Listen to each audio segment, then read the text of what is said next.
আইপিএলে তিনটি ফ্র্যাঞ্চাইজির সঙ্গে আলাপ সেরে রেখেছেন সাকিব আল হাসান, এমন খবর শিরোনাম করেছে ভারতীয় মিডিয়া।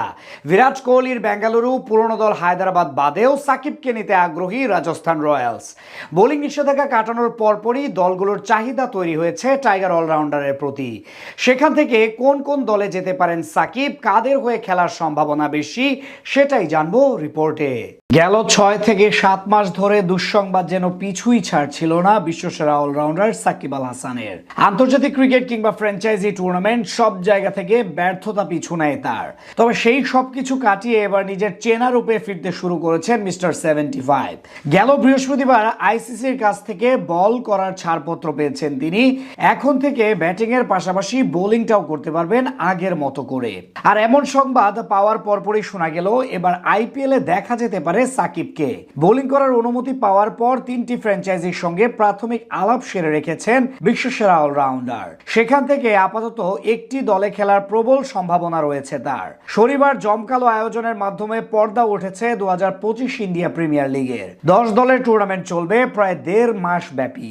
লম্বা সময়ে প্রায় 160 জন ক্রিকেটার মাঠ মাতাবেন এই মঞ্চে, যেখানে আছে প্রায় 50 থেকে 60 জন বিদেশি ক্রিকেটার। সেখান থেকে টুর্নামেন্টের মাঝখানে যে কোনো ক্রিকেটার পড়তে পারেন ইনজুরিতে, আর সেই সুযোগটা লুফে নিতে চান সাকিব। সেখান থেকে তিনটি দলের সঙ্গে কথা বলে রেখেছেন মিস্টার 75। প্রাথমিক তালিকায় থাকা দলগুলোর মধ্যে প্রথম নামটা হলো বিরাট কোহলির রয়্যাল চ্যালেঞ্জার্স বেঙ্গালুরু। টুর্নামেন্টের স্পিন অ্যাটাকের দিক থেকে সবচেয়ে পিছিয়ে আছে তারা, তাই মাঝপথে যদি সাকিবকে স্কোয়াডে যুক্ত করে তাহলে অবাক হওয়ার কিছু থাকবে না।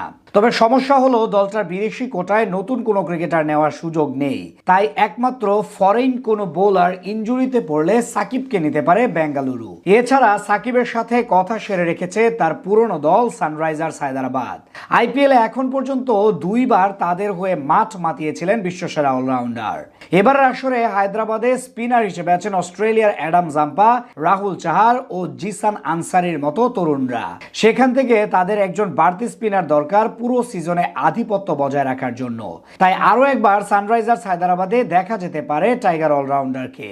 তবে এই দুই দলের চেয়ে রাজস্থান রয়্যালসে খেলার সম্ভাবনা বেশি সাকিব আল হাসানের। দলটার স্পিন বিভাগে ভরসা 2 লঙ্কান বোলার ওয়ানিন্দু হাসারাঙ্গা এবং মাহিশ থিকসানা।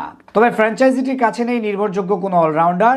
এদিক থেকে রাজস্থান অনেকটা পিছিয়ে আছে বাকি দলগুলোর তুলনায়। সেই বিবেচনায় সাকিবকে নিলে সেটা হবে সেরা অপশন। সেক্ষেত্রে একজন প্রপার স্পিন বোলারের পাশাপাশি বাড়তি ব্যাটার পাবে ফ্র্যাঞ্চাইজিটি, যদিও তার দল পাওয়ার জন্য সবচেয়ে বেশি নির্ভর করতে হবে বিদেশি ক্রিকেটারদের ইনজুরির উপর। ইন্ডিয়া প্রিমিয়ার লিগে এখন পর্যন্ত কলকাতা নাইট রাইডার্স ও সানরাইজার্স হায়দ্রাবাদের জার্সি গায়ে 52 ইনিংস ব্যাট করে 793 রান করার পাশাপাশি 7.5 ইকোনমি রেটে শিকার করেছেন 63 উইকেট।